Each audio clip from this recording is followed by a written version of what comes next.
Yo, what is going on, everybody? It's Juan Solo here with ASQD Gaming, and welcome back to the channel. Thank you all so much for tuning in today for another Call of Duty World War II video. So as the making of this video, the Call of Duty World War II official private beta is officially over. So I actually had a chance to play during the PS4 weekend as well as the Xbox weekend, so I got to play back-to-back weekends, had a lot of fun.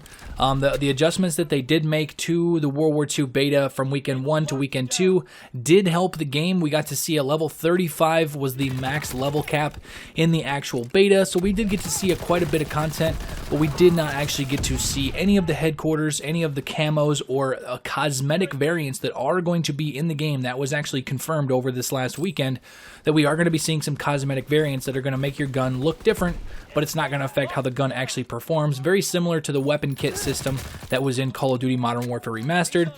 Hence, because a lot of this game is actually developed in assistance with Raven Software, the actual developers of Call of Duty Modern Warfare Remastered. So the entire war mode, and I'm honestly thinking the entire supply drop system, is going to be developed by Raven Software, just because their supply drop system in Modern Warfare Remastered was a very big hit. It's kind of the most fair system that we actually have in any of the Call of Duties right now. But that is a completely separate topic, guys. Basically, everything in this video I'm going to do real quick. I'm going to let you guys enjoy some really good gameplay that I had on the new map, Aachen, I think it is, Aachen. And I have mixed feelings about this map, but I'm going to kind of talk about a few of the things that I think they need to change. What all my perspective of the beta was over the weekend. Is it good? Is it bad? You know, just kind of touch on a couple things. I am going to be doing some breakdown videos later in the week, talking about things that might need to be changed, talking about weapons, talking about kill streaks, you know, so on and so forth. But this is just going to be kind of a general census of what I felt as of what the game kind of was, you know, as a boots on the ground Call of Duty, and is it a savior? You know, that whole thing, because I've had so many people ask me, you know, is this game going to save the Call of Duty franchise and whatnot? So we're going to just kind of jump right into it. So first things first, the beta was a lot of fun. It's probably the most fun I've had on Call of Duty, other than Black Ops 3. Black Ops 3, I could still have fun on Black Ops 3. You know, obviously it's advanced movement, but Treyarch, you know, for an advanced movement game, they really knocked that game out of the park. I still love playing it, and that's actually what I'm going to be doing after I record this audio, and I do this edit of this video. I'm going to be going back and playing some Black Ops 3. So overall, the game was a lot of fun. Very fluid. Graphics looked really good. It's probably the most crisp, best looking Call of Duty we've ever seen. Audio-wise, one of the best sounding Call of Duties, you know, that we've ever seen.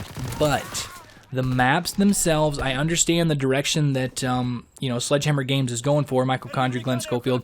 They're going for a realistic feel while you're playing multiplayer. They want you to actually kind of feel like you're in a war zone. But for, you know, general multiplayer and then competitive multiplayer, that kind of just, there's too much going on. There's too many explosions. There's too many sirens. There's too many planes going overhead. You know, I understand what they're going for. I really do. But they need to tone back the audio, at least the ambient noises and stuff, just a little bit. You know, I still like the whole feeling of as if you're in a war zone, but tone it back just a little bit. And then along with that, the shell shock. So if a grenade goes off near you, whether it's a friendly grenade or an enemy grenade, obviously if it's an enemy grenade, it's probably going to kill you.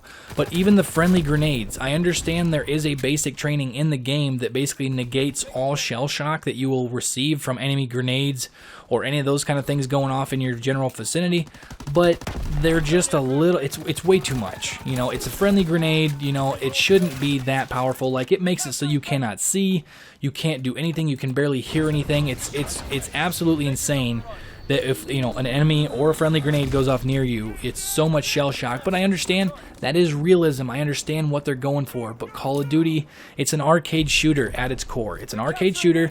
You don't have to go crazy in depth with a lot of that stuff. You know, it's more of an annoyance than anything right now. But you know, it affects both sides. It'll affect me, it'll affect the enemy in the same situation, but you know, that is what it is. So talking about guns now real quick. The guns, honestly, the guns were a lot of fun. Honestly, the only thing I have to say pulling away from the guns, the SMGs and the way the maps are designed, the SMGs rule right now. You know, especially with the Thompson, we actually were able to unlock, it was the last SMG that we were able to unlock if you made it to level 34. Like I said, the level cap was 35, but the Thompson definitely needs adjusted, because nowhere in any realm of the universe should the Thompson shoot faster than the PPSH, and it does in the Call of Duty World War II beta as of now. I really think that's going to need to be adjusted before the full game comes out, because there's no reason at all that the Thompson should shoot faster than the PPSH. It shouldn't. But, you know, only time will tell if they change that. But, you know, I think either the submachine guns need a slight nerf all the way across the board, or the assault rifles need just a slight buff all the way across the board. But, you know, it's just really based on the map design. You know, the map design that we've seen so far with the 4 maps that we actually got to see in the beta, you know, it's just... And then if you include the war mode, it's not catered to assault rifles very much. You know, the STG is probably the best assault rifle just because it kind of acts like a submachine gun in close quarters. But you look at the M1 Grand, the M1A1, and then I can't even remember what the other assault rifle was. But, you know, they're just kind of, you know, they don't really fit in the map design that we have so far. But they did say that they are going to change some map design on Aachen. Just maybe to negate some of the head glitches, a few other things they're going to change around to kind of make the map flow a little bit better. But, you know, overall map design, I think it was the Ardennes Forest. It was the snow map. That is personally my personal favorite. You know, it's a lot of fun. Point to Hawk, it's a good map, a lot of trenches and stuff like that, but it just doesn't seem like there's a lot of open areas to really fight. You're really kind of, you know, confined to a lot of close quarters combat, unless you're kind of over by the barn side of the map. But, you know, that's why I like the Ardennes Forest. There was a lot of sight lines. There was a lot of long sight lines. There was actually a lot of open area where you could duke it out, you know, over by the B Dom flag, and then on the opposite side, you know, over towards the A Dom flag. But, you know, the maps, so what we've seen so far, and even the 5th map, I believe it was Flak Tower, that we got to see in the esports live stream for Call of Duty World War II a couple weeks ago. That's a really, really small map, but basically what we've seen so far has been the majority of the maps have been quite small. Obviously, other than the war maps are going to be, you know, big, and they're going to be kind of broken up into stages.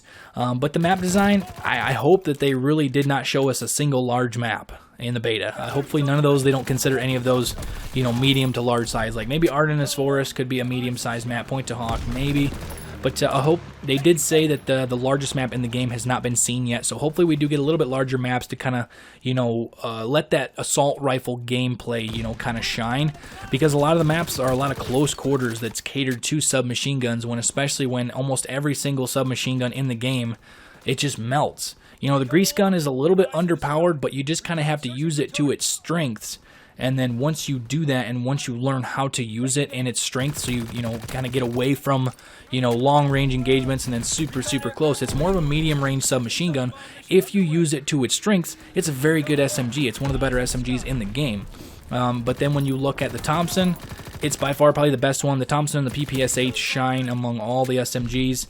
Personally, I enjoyed using the M1A1 carbine. A lot of people said it was underpowered. But once you put advanced rifling on it, maybe the extended mag, and just put a sight on it, it's really, really good.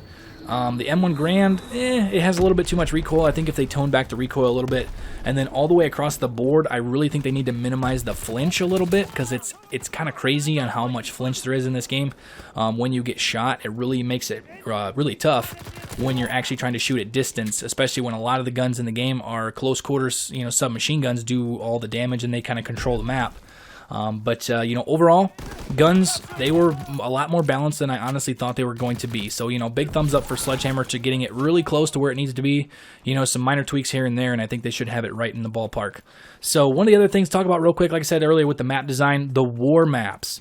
So, we only got to see one war map, which was, I think it was like Operation Breakout or something like that, Mission Breakout.